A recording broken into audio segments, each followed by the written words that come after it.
Hey guys, so today I'm going to be telling you the story of how and why I went vegan. So ever since I was a kid, I thought the whole idea of eating flesh of dead animals was kind of weird.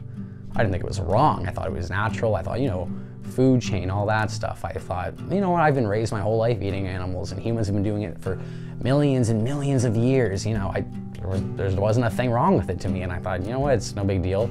Just thought it was kind of weird, but I never really gave it a second thought. And I didn't know any vegans growing up, and I had just kind of seen vegans online or portrayals of vegans in media, and I thought, I didn't think negatively of them. I thought, okay, it's nice and all, but they were kind of fighting for a lost cause. I was like, you're never gonna make a difference. You're not gonna change anything.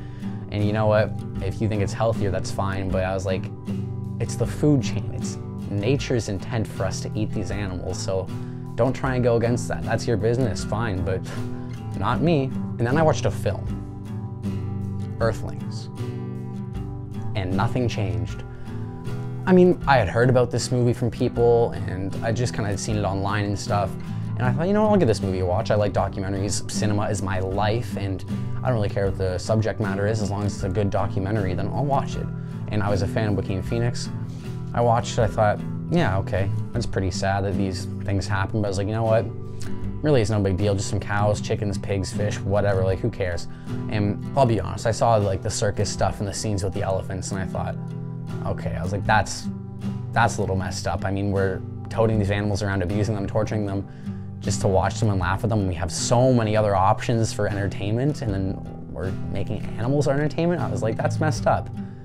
Now, saying that out loud now, I realize how ridiculously naive I was, because I somehow thought, oh, killing, torturing, falsely impregnating, stealing babies of animals, all fine because I like the taste of it, when there's so many other options. But I was in grade 8 at the time. I didn't know what the hell I was talking about. I just was raised that way, and I thought, it's fine, no big deal.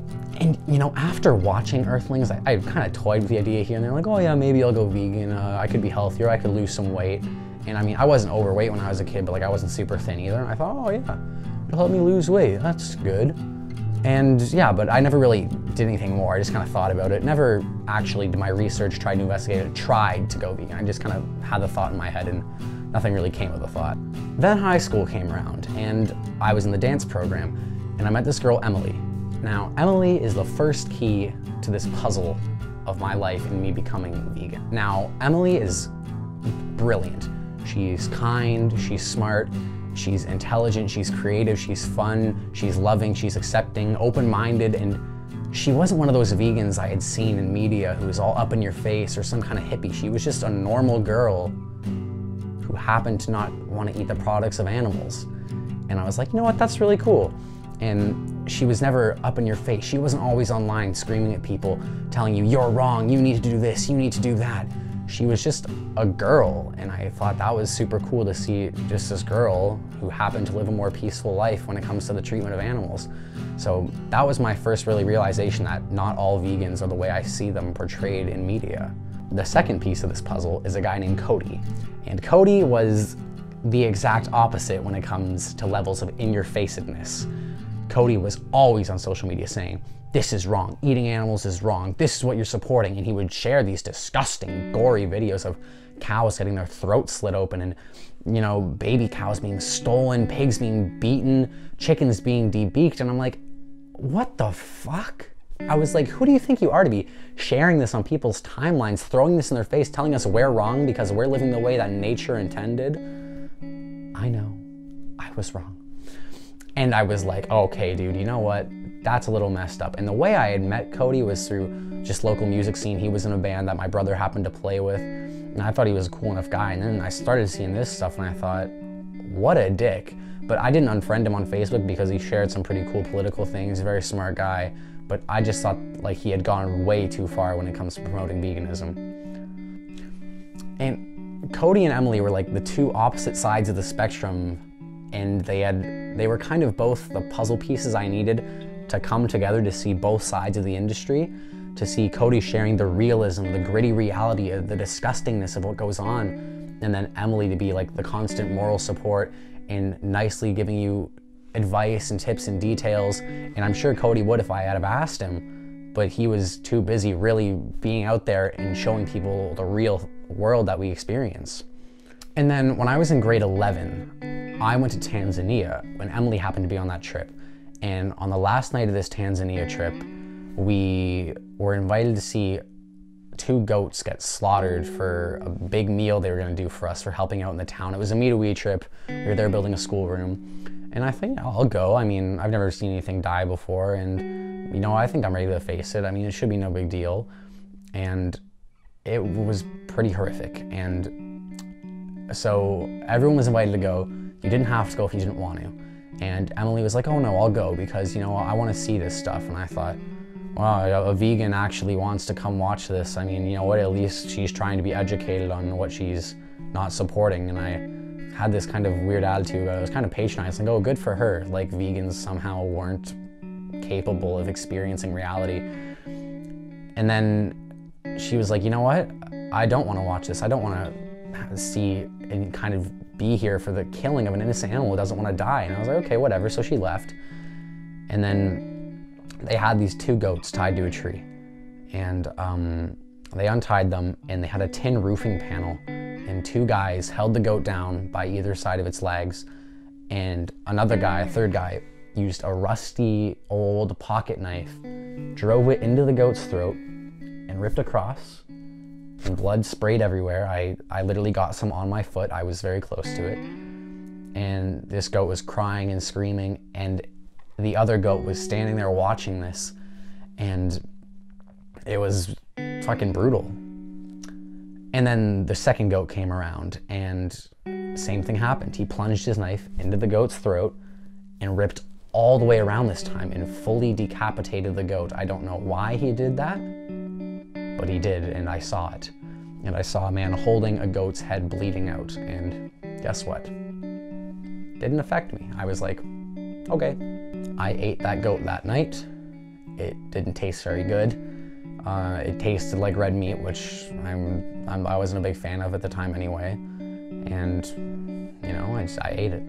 So then fast forward a few months, in science class we watched Before the Flood with Leonardo DiCaprio, and they did this segment on how much beef farming contributes to global warming. And I was really passionate about climate change, and I still am. And I had never realized there was such a link between animal agriculture and global warming until seeing this documentary. I know they touched on it in Earthlings, but I wasn't as open-minded back then. I kind of glazed over it, but I didn't know that any of these facts, that like beef were contributing to the majority of climate change and greenhouse gas emissions. Like, that blew my mind. So I didn't really like beef anyway. I didn't like cow, sorry, I should say. And I decided, okay, you know, I can go without cow. I'll cut it out, you know? It's no big deal. So then I cut out cow just like that.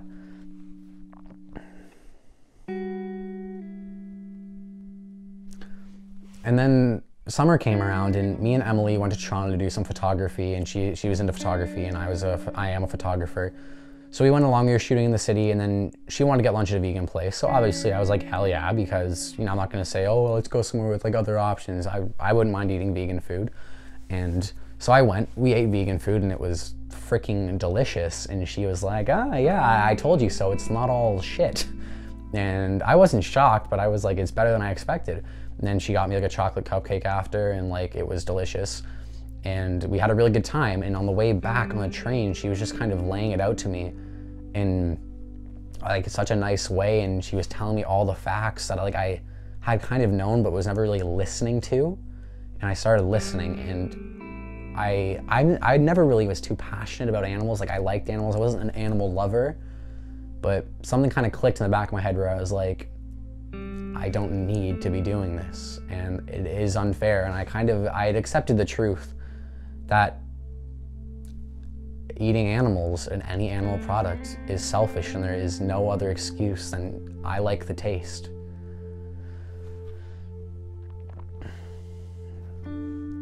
So then I got home, it kind of stuck with me, and I thought, you know what, I'll try it, I'll do this. And then Cody shared a video, and it was The Truth About Dairy by James Aspey. James Aspey is now one of my heroes, and this was the first video I ever saw by James Aspey. And I watched this video, and it was terrible. It told me the truth, baby cows are stolen from their mothers within 72 hours of birth and shipped away to be veal, and the mothers are milked up for up to 4 years until they collapse and die.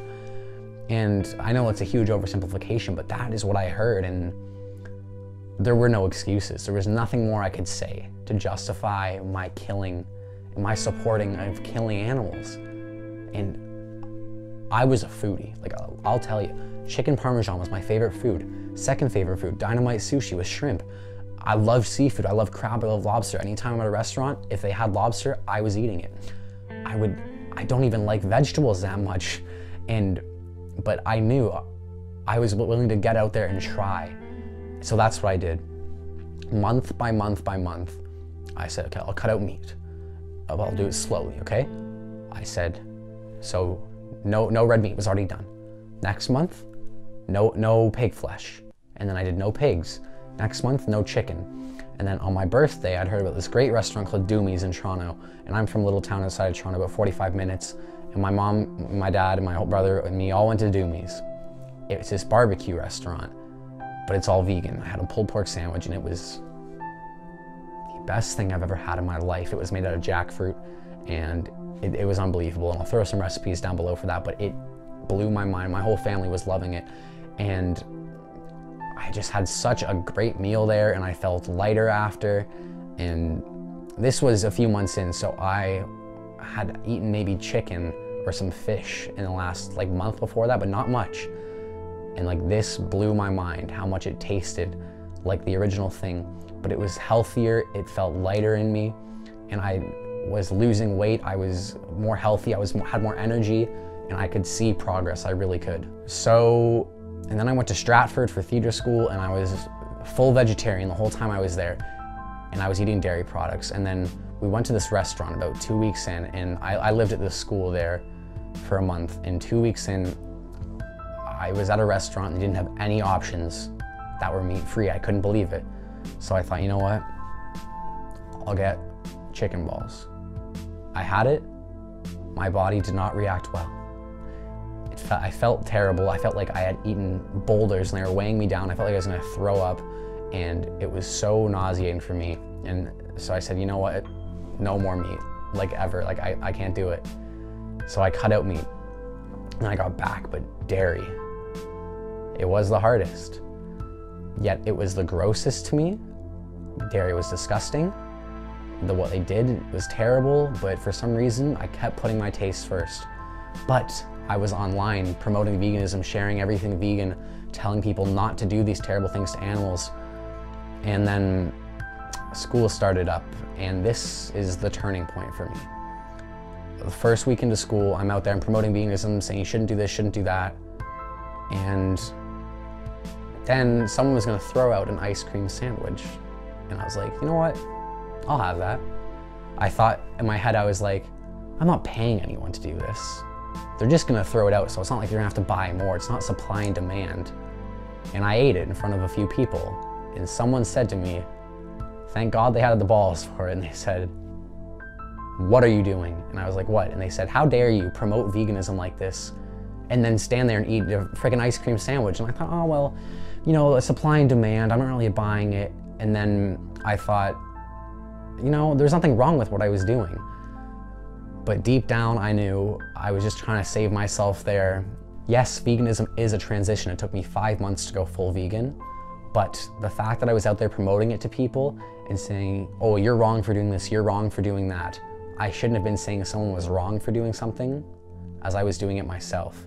Now, don't get me wrong, you can still promote a vegan message and show people the benefits, but until you're full vegan, you really shouldn't be telling people, oh, how dare you do this, when I was doing it. So that was on September 15th, and from that day on, I decided to go full vegan. I thought, you know what, enough's enough, no more excuses for myself, no more justifying anything. There are no excuses. I need to stop. I've been vegan for 4 months now. It has been the best decision of my life. And I want to thank Cody and Emily and James Aspie so much for what they have done for me. And I thought Cody was so extreme But if he hadn't been out there sharing those videos, constantly showing me the reality, it would have never stuck in my head. I would have never have seen that James Aspey video that turned me off of animal products forever. And to Emily for always being my friend, for answering all my questions, for constantly offering me support, being there for me when I was going through hard times, answering questions when I didn't know what to eat. She was always there to help me with everything. And lastly, to James Aspey for showing me that video that finally put me over the edge, for changing my life. James Aspey has given me the strength and the courage and the confidence to go out there and be more than just a vegan, but to be an activist, to share the truth, to encourage and educate people on what is happening to these innocent, sentient, thinking, loving creatures that don't deserve to die, that we are killing in the masses for taste. For me, being a vegan wasn't enough. Activism was the next step to make. It's the right choice. And through activism, I've met so many people, and I've had the honor and privilege to meet my hero, James Aspey, and work with Anonymous for the Voiceless, and do videography work for them, photography work, and share my content media with James Aspey, have conversations with him, and actually engage in a dialogue with one of my heroes who has changed my life. It's 2018, guys. Set your resolution. Become a vegan today. Stop the needless killing of billions of animals every year for nothing more than taste. If you love animals, why not save them? That's how I went vegan. That's why I went vegan. And you can too.